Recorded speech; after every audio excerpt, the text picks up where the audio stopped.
যে রাজাধিরাজ রাষ্ট্রচক্রবর্তী মহারাজ পরীক্ষিত ন্যায় এবং প্রজাবৎসল এবং ধর্মপরায়ণ শাসক, তার রাজ্যে এমন একটা গর্হিত কর্ম দেখলেন যে একটা দুর্বল ব্যক্তিকে সবলে অত্যাচার।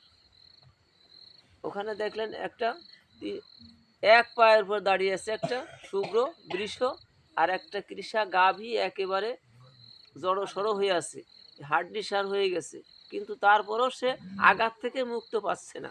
হরে কৃষ্ণ।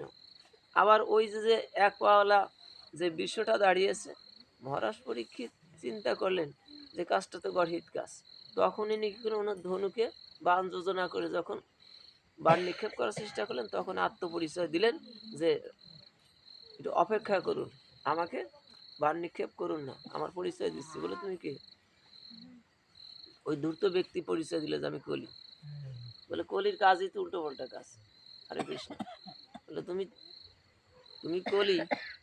বলে হ্যাঁ, আমি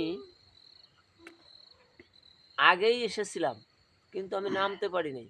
তার কারণ কি, এই ধরাতে ভগবান শ্রীকৃষ্ণ লীলাভূমিতে ছিলেন, এই কারণেই আমি মহাশূন্যে বিচরণ করতেছিলাম, আমি জগতে নামতে পারি নাই।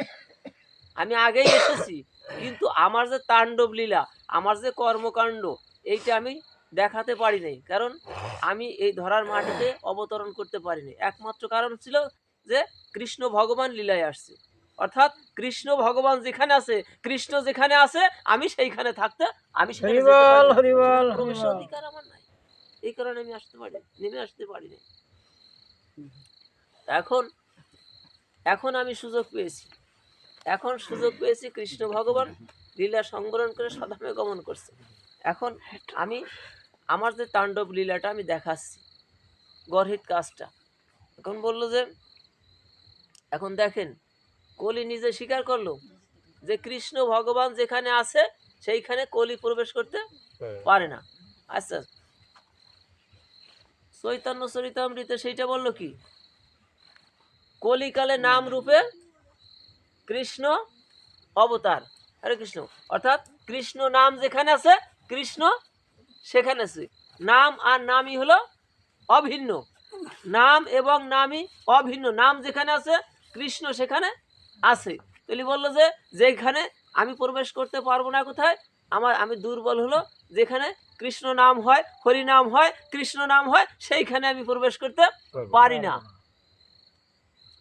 আমি মানুষের গৃহে প্রবেশ করতে পারি, যে গৃহে প্রবেশ করে কি করতে পারি, ওই গৃহের সুখ শান্তি যা আছে সব নষ্ট করে দিতে পারি, এই পাওয়ার আমার আছে।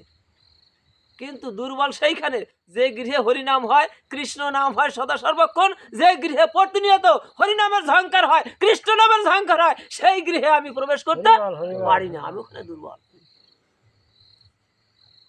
মহারাজ পরীক্ষিত চিন্তা করলো, তাহলে তো এই যে একটা অবস্থা, আমার রাজ্যে যারা আছে এদেরকে তাহলে যদি কৃষ্ণ উন্মুখী করতে